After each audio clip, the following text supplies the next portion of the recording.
Assalamu alaikum. Welcome back to Hilaal Live. Thanks for watching us on Channel 347. Now, on Thursday, the 8th of August this year, the wall of one of the dams on Dussenberg breached, affecting two neighboring dams in that area. This also resulted in severe flooding in parts of Riverlands, Chatsworth, and Dussenberg.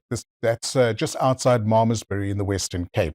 As we've seen in recent years, one of the organizations or NPOs that's always ready to assist is Gift of the Givers.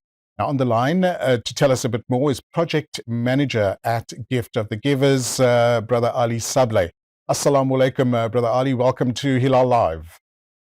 Walaikum salam. Thank you for having me. My absolute pleasure. Tell us, with regards to the extent of the damage that was caused in that area. On Thursday, the 8th of August, around about 5:10, we received the first phone call from community residents of Chatsworth, the neighbors to Dussenberg, informing us that the dam wall has burst, resulting in many homes getting flooded. At that stage, we did not know the extent of the damage. Within 3 hours, Gift of the Givers team members was on site. We then saw the severity and the force of the water coming down and the damages it carried through. We then found out it was not one but two dams wall that burst. The main dam wall gave in, resulted putting pressure on the second one. The next day, the third wall dam burst as well. What followed was complete tragedy for the residents. This is an area of retirees, small-scale farmers, and community members did not expect this to happen on such a vast and of this magnitude. Within minutes, people's homes were covered in debris. Thank God nobody have lost their lives. Alhamdulillah. People have lost all their belongings. The local school flooded. The roads washed away. Electricity poles and water infrastructure completely washed away. So from the 8th of August till currently, there is no clean drinking water in the area. They are dependable on water tankers, and there is no electricity, so they are dependable on being provided a daily hot meal. Wow. Now, I would imagine that with the extent of this damage, Gift to the Givers has managed to be on the ground to try and assist as well. But the ripple effect that this must have caused in that area, I mean, businesses must have been affected. Lives are basically, turned around at the moment, and not just hot meals, but other assistance is needed? Most definitely. You must remember there was no warning given to these residents. Some of these residents did not have insurance on their homes. And going into the area, what was so bad, they suffered double tragedy. 2 days after the disaster, the same day the disaster occurred, heavy rains fell down. Community members had to put in a place of safety. It was extreme cold weather. Our teams immediately provided them humanitarian aid in terms of hot meals, blankets, personal hygiene care packs. This Saturday pause was supposed to be residents go back to their homes. We provided them with a food parcel to carry on for the next few weeks. We provided them with cleaning detergents to clean up their homes. And on Saturday pause, while our teams was ending off the disaster, the distribution, we heard chaos outside, and we saw small children running from up top, running down, shouting, "The water's coming, the water's coming." And everyone's fears came true. The fourth dam, which the municipality and the National Department of Waterworks was working on, gave in. And this resulted in people reliving their trauma. So just as they were about to go back into their homes for mop-up operations and starting their lives over again, they are back to square one. They are currently in community halls. Just this morning, we paid a visit to the site, visiting one creche that has a massive hole in the ceiling. The side wall is completely gone. Speaking to the principal, she informed us she does not know when creche will be opening. There's 54 children coming to that ECD. They are currently back at home in the community. There's some extensive damage to the school as well. But the main concern now is the excessive damage to infrastructure. This morning I was told there will be no clean drinking water until October. Gift of the Givers had to deploy 2 water tankers from the Eastern Cape who are working around the clock, assisting this community with clean drinking water. Unfortunately, these people will not be able to go back into their homes until the area is cleared safe. Some of the areas some of these people are scared to go back home because you could see the damage into the foundation and the ground sobbing in. Gifted the Givers are still on the ground from the 8th of August, seeing to the humanitarian needs of the affected families. Alhamdulillah, Jazakallah to you and your team for all the efforts that you've done so far, and I'm sure a lot more is needed, and we're going to give out some details a bit later of how our audience could maybe assist where possible as well.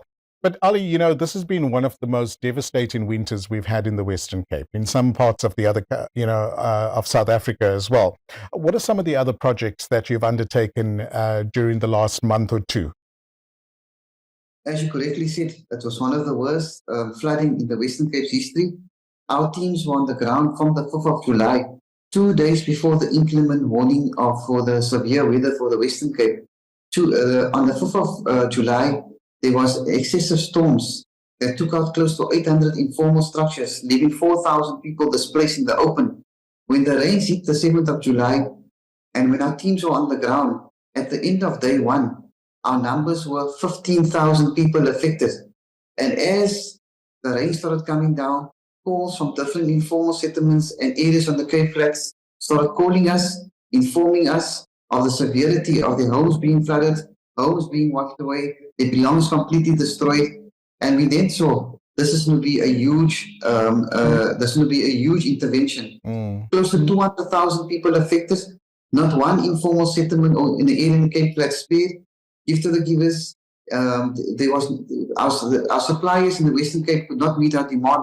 We had to pull in extra resources from our warehouses in KZN and Johannesburg, and it was a battle getting to some of these areas, of roads being inaccessible. When the Cape Metropole was taken care of, the areas from outside the Cape Metropole, areas like the Breede Valley, Drakenstein, Saldanha Bay, the West Coast, Citrusdal, all started reaching out to us.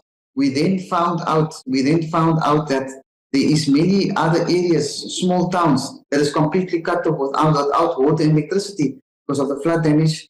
So it's been a long operation. And just when we thought we were the end of the disaster, the days, the dam will burst happened on the 8th of August. Wow. Yeah, it's been one that we could write off to the record books in terms of the assistance that's needed as well. Just to give our audience and our viewers a better understanding with regards to some of the assistance that Gift to the Givers has managed to provide. What are some of the immediate needs that you've managed to see to? When we come to a flood-stricken area or even a fire area, floods is a bit different. You must remember, communities cannot cook in the structures. The main concern is to get them to a place of safety, not losing any of their lives. And the main concern is then they are hungry, they are cold, they don't have all their belongings are washed away. So we provide them a hot meal for a few days, normally a week. We provide them mattresses when they are being placed in the shelter. We provide all the families with blankets. In this case, we provided them warm clothing as well. We personalize hygiene care packs, detergents. Some areas, some of the elderly people's wheelchairs were washed away. We provided them with new wheelchairs as well. And those areas that were far away, that was cut off, we managed with the assistance with the South African Police Force diving unit, with the local disaster risk management teams, we managed to send across some food parcels, so at least there is non-perishable food items that they can provide for their families until roads become accessible again. Right.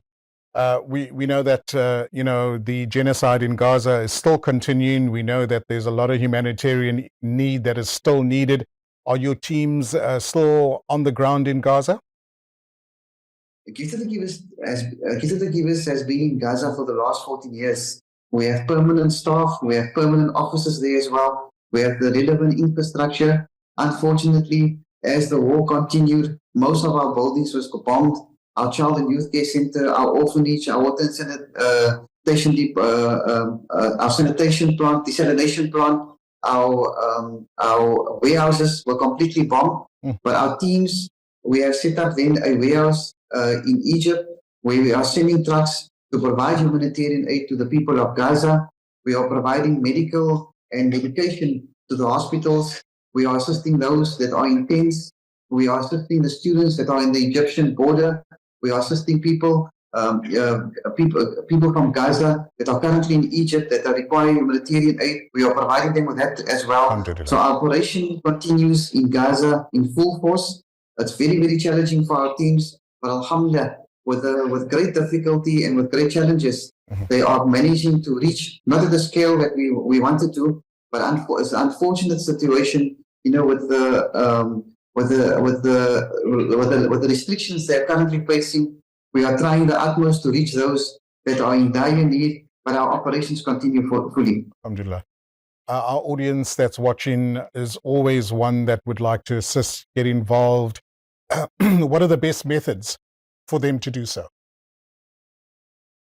You're most welcome to contact our toll-free number, 0800 786 911. I'll repeat, 0800 786 911. Our officers will provide you with whichever inquiries of any projects we're involved in, or our social media pages. All the updates are on there. Okay, fantastic. Ali, Jazakallah so much for taking the time to talk to us. I know that you're a very busy man and your teams as well. May all your future projects grow from strength to strength, inshallah. Yeah. Jazakallah. All the best. Assalamu alaikum. Project manager, Brother Ali Sablay, joining us on the line from Gift to the Givers. We chatted about the severe damage that's happened in Malmesbury with one of the dams or a few of the dams being breached. And if you can assist, please get hold of Gift to the Givers and show your support. And if you can assist in any way, we'd really appreciate it. We're going to take a break. When we come back, we continue with Hilaal Live.